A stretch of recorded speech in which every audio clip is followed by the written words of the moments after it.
If you're talking about flexibility, studio light gives you more flexibility. Why? Because you have control over it. It's only what you have control over that is flexible. Whatever you don't have control over is rigid, it's difficult.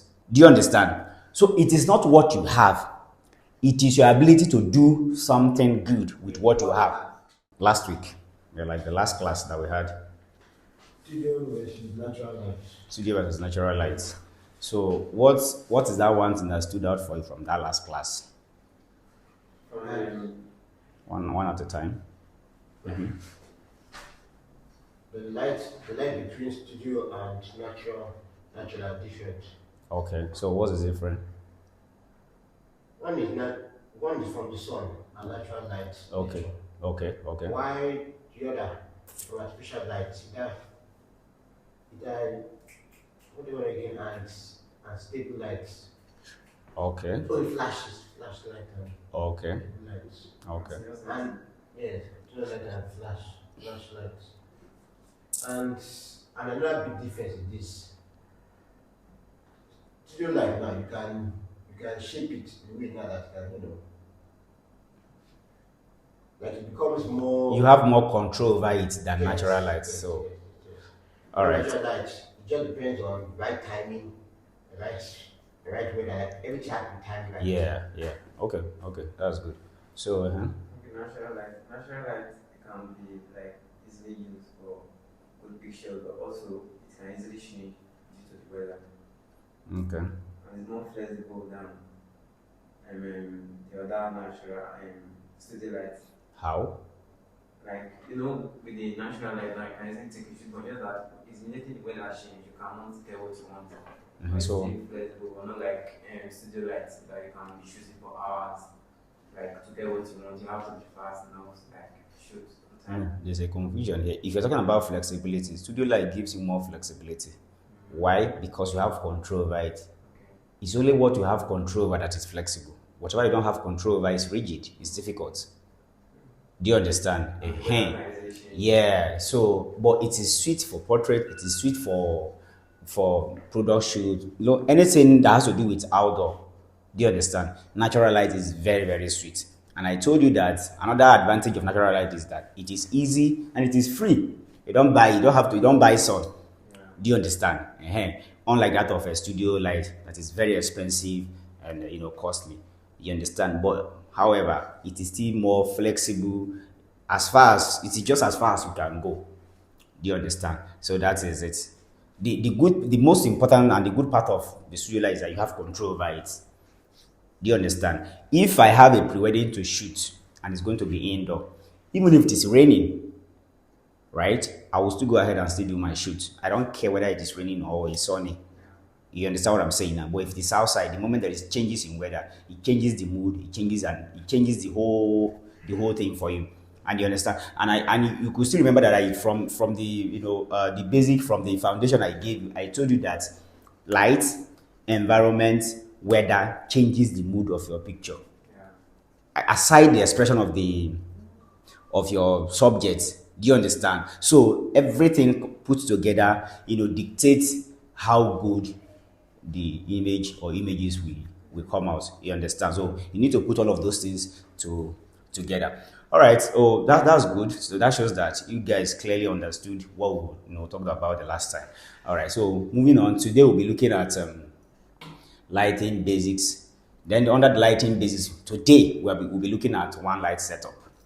Today, that is all we'll be looking at. So this week is going to be all practical. But then, in as much as I want to like everything to be fully practical, you still need this as a foundation. Do you understand? So theoretically, you still need this as a foundation so that it will guide whether I'm there or not. You know what to do. So I'll just throw more light on what we have on the notes, and then we go straight to the practical aspect. So lighting is the heart of photography. Yeah, that's the statement. Lighting is the heart of photography. Before putting it into word here, I've been saying it. Light. Yes. Do you understand? Everything, I've been saying it. In fact, as a photographer, no matter how sophisticated your camera is, or let me not use the word camera, let me use the word gadget. Do you understand? Whatsoever you gathered for your production, no matter how sophisticated, let's say they are import from the foreign countries. If you don't know your lighting, if you don't know what light is, if you don't know how to direct your light, you're not going to get good results. Do you understand what I'm saying now? You are not going to get good results. Lighting is the heart of photography. If you're going to forget anything, if you're going to forget everything today, don't forget this statement. Lighting is the heart of photography. So with just one light source, you can create powerful and professional images. So now, there's this idea I've been trying to instill in you guys, if you observant enough, right? I've been trying to put it forward to you guys that in most cases, it is not what you have. I have used good gadgets, camera, light, and everything. I know what it means to have good gadget. But I must tell you that the most important thing is your brain. Creativity. Do you understand? So it is not what you have. It is your ability to do something good with what you have. Do you understand what I'm saying now? So let's not look as if, oh, as a starter, you're just starting and all you can afford is just one light and you start feeling bad. You start feeling like, you can't meet up. No, that's not it. That's not it. In fact, as a matter of fact, in most cases, sometimes, unless I want to go extra mile, go dramatic, in most cases, I still prefer one light when I'm shooting. Do you understand? So, yeah. So, and I'm going to show you. Thank you. And I'm going to show you here. Now, okay, let me take that again. With just one light source, right, you can create powerful and professional images. Why start with one light? We need to start with. So, I'm going to show you the reasons why we need to start with one light. So, starting with one light is just like taking the first step in the right direction. Do you understand? So of course, staircase now you can't jump from first step to the second step unless you want to play.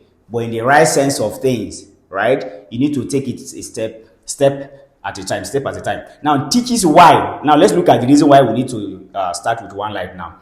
It teaches you how light direction and intensity affect photos. Do you understand? So there's something I'm going to show you by the time we start using two light, three light, and more, right? That thing I'm going to show you, still remind me by the time we start using two light or three light, is that when you're using two lights, when you're using two light, or when you're using more than one light, first thing first, all you need to do is that make sure you check your settings at a time. Check your lighting direction, your lighting setup, one after the other. Do you understand what I'm saying now? Yes, yes. Make sure that your key light is okay. When your key light is okay, off it. Come to the hair light. If you have hair light, check the hair light. If it is okay, off it. Go to the background light, the one you're using for your background. Check it if it is okay. The moment you discover that all the setups are okay, you can now put all of them together and start shooting. Do you understand now? So it is very, very important.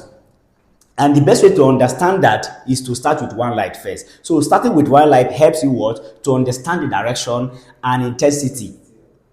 Do you understand how the intensity of your light can affect your photos? And we're going to do that. Now, number two, simple setup, easy to control. Very straightforward statement. Simple setup, easy to control. Even if you are alone, you can use one light to shoot. Now, number three, build a foundation before adding more light. Yes, you need to start from foundation.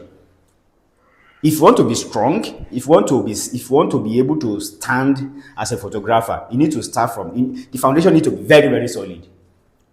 Do you understand? And in lighting as a photographer, your foundation will have to be one light setup. Now let's look at a basic one light setup. I just gave you four here. We're going to practicalize it. The first one is what? Rembrandt lighting. Lights at 45 watt at a what? 45-degree angle from the subject, creating a triangle of light under one eye. Do you understand? Now let's say this is human head, right? This is your subject now. This is your subject. This is your subject.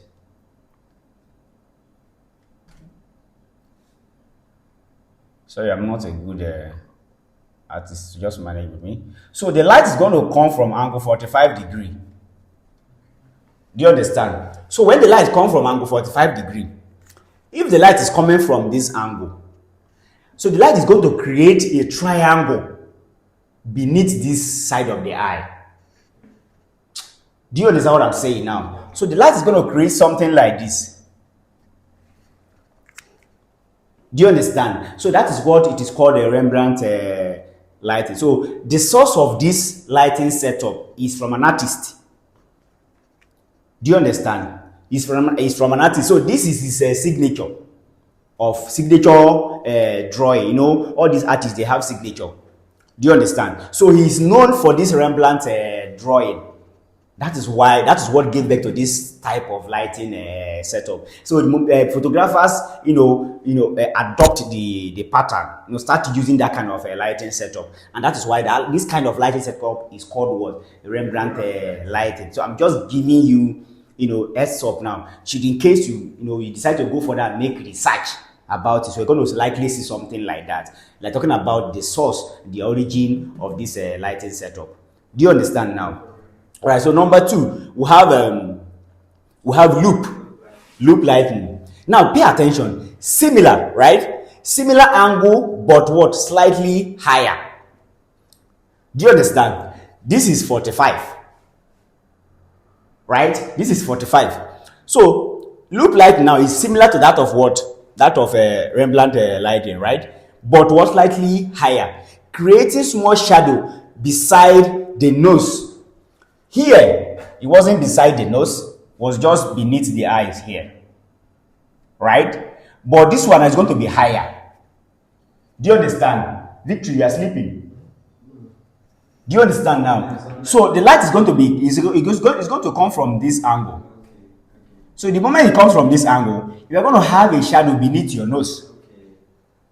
Do you understand what I'm saying now? So that is what loop lighting is. Yes. When the light is is like overhead, you understand? It's going to create that shadow beneath your nose. That's what loop lighting is. It's close to Rembrandt, but they are not the same. Do you understand? So now the third one we have was split lighting. This one is very, very simple. Split what? Light placed 90 degree. Like half your face. Yes, 90 degree to one side, half in shadow. Yes, this is your subject. So you're going to place the light here. That's gonna create the dramatic. Yes, you are going to place. It's either you place the light here or you place the light here. But what you need to understand is that whichever side of the subject you choose to place the light, it is going to split the person's face. Do you understand? So one face of the subject will be fully, properly lighted, while the other side will be full of shadow. Do you understand what I'm saying now? So understand that word now, split, to divide something. So the light is going to help you split it. So it comes from what? Angle 90 degree, or 9 o'clock or 3 o'clock. Do you understand? Yeah. If it is from this side, it is 3 o'clock. If it is from this side, it is what? 9 o'clock. Should in case we are shooting tomorrow and I say, oh, leave it, place the light 9 o'clock. It's not starting. You shouldn't be wondering or surprised about, oh, what's this person saying? Do you understand what I'm saying now? So yes. So when I say you should do that, it means I want to create a split lighting. Then the last one is we have what? We have butterfly or paramount. You can call it butterfly or you call it a paramount lighting. Lighting above and in front. Above and in front. Do you understand? Above your subject, but must be front. It must be in front. Yes. Do you understand? So now, in front of your this is shadow under nose, like a butterfly. Do you understand? Do you understand this thing now? The shadow now is going to, your nose now is going to create a complete shadow. Do you know that your nose has a same what's it called, body structure with the butterfly? Do you know the butterfly design? Are you guys connecting this thing together? Do you know? See, this is let's say this is This is butterfly. Do you understand? So let's assume that this is butterfly, right? So what I'm saying is that if you look at your nose, your nose tends to have the same structure with the design of that of butterfly. Something similar. Do you understand what I'm saying now? So now, when you are shooting butterfly, the light is going to come, it's going to be in front of your subject, and it's going to be above. And when it is above, it is going to create that butterfly effect beneath your nose. Do you get it now? You are sleeping. But we'll not Victory. be too far away, right? You are not following. We'll not be too far away. Yes. We'll just be Yes. Do you understand now? So that is what butterfly or paramount lighting is all about. So, you have any question? And if it's too fly when I no create like butterfly, Yes, you yes. have to little close. Yes. So sometimes one thing you need to understand is that sometimes it is not necessarily mean that you must see that that shadow. Yeah. Do you understand? So all you need to understand is the placement. The most important thing is the placement. Do you understand what I'm saying now? Because if I'm shooting now, I don't need to be checking whether it's on an angle 45 or angle this. I already know what to do. I already know where to place my light. Why? Because before placing the light, I already know what I want to create. It is what you are trying to create that will determine the lighting setup or light placement. Do you understand now? All right. So, ask your question. If I have any question, if there's no question, then we'll just go straight to the practical. If there's anything you don't understand, let me know. No question from my side. All right. So, okay. So let's go back to Amira. That's where we're going to be doing the practical. So, sir, that thing, this good light may have to be somehow higher from the back. Yes, angle slightly higher, creating small shadow. Do you understand? Remember, this one is small shadow, but this one is not a small shadow. This one is more like a more intense. Yes. Do you understand? But this one is slightly higher than what? Than Rembrandt. Do you understand? So if this one is 10 o'clock, then this one is going to be 11 o'clock. Higher. Do you understand now? Yes, so yes. connect these things together. That's the easiest way you can understand all this that I'm saying. Like your face is making that like. Do you understand what I'm saying now? So that's it.